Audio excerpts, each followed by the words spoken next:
America Greenland के लिए दिलचस्पी कोई नई बात नहीं है। ये 150 साल से भी अधिक पुरानी है।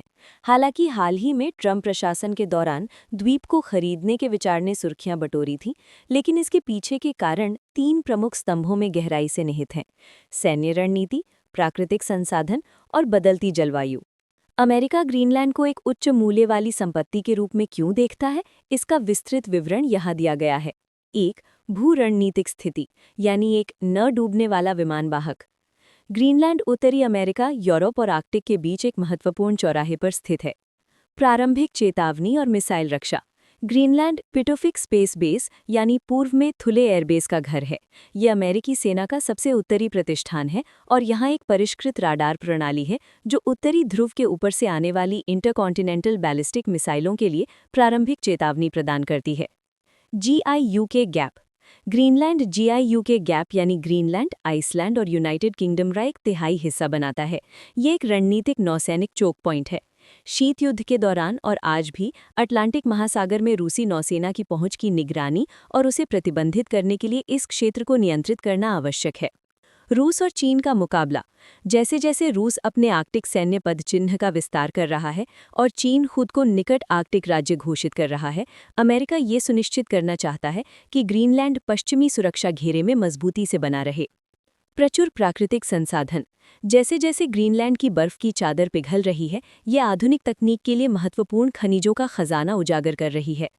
दुर्लभ मृदा तत्व यानी RES। माना जाता है कि ग्रीनलैंड में दुनिया का सबसे बड़ा दुर्लभ पृथ्वी खनिजों का भंडार है।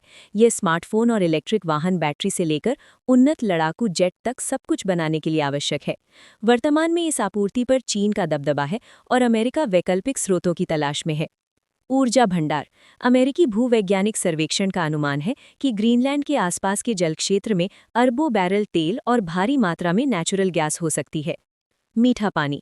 ग्रीनलैंड अपनी बर्फ की चादर में दुनिया का लगभग 10% मीठा पानी समेटे हुए है।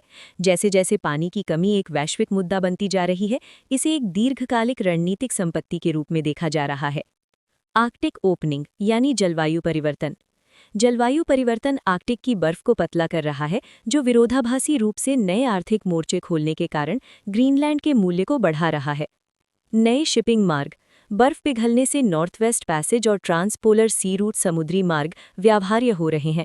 ये मार्ग एशिया, यूरोप और उत्तरी अमेरिका के बीच शिपिंग समय को काफ़ी कम कर सकते हैं। पर्यटन और बुनियादी ढांचा।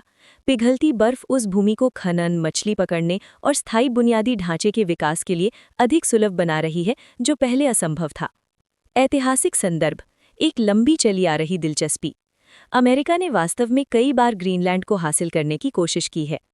1867 विदेश मंत्री विलियम सीवर्ट, जिन्होंने अलास्का खरीदा था, ने ग्रीनलैंड के संसाधनों पर एक रिपोर्ट तैयार करवाई थी। 1946 राष्ट्रपति हैरी ट्रूमन ने द्वीप को खरीदने के लिए डेनमार्क को सोने में $100 मिलियन की पेशकश की थी। डेनमार्क ने इनकार कर दिया, लेकिन 1951 की रक्षा संधि के माध्यम से अमेरिका को वहां सैन्य अड्डे बनाने की अनुमति दी। 2019-2026 राष्ट्रपति ट्रंप ने इस बातचीत को फिर से जीवित किया, इसे एक बड़े रियल एस्टेट सौदे और राष्ट्रीय सुरक्षा की आवश्यकता के रूप में पेश किया।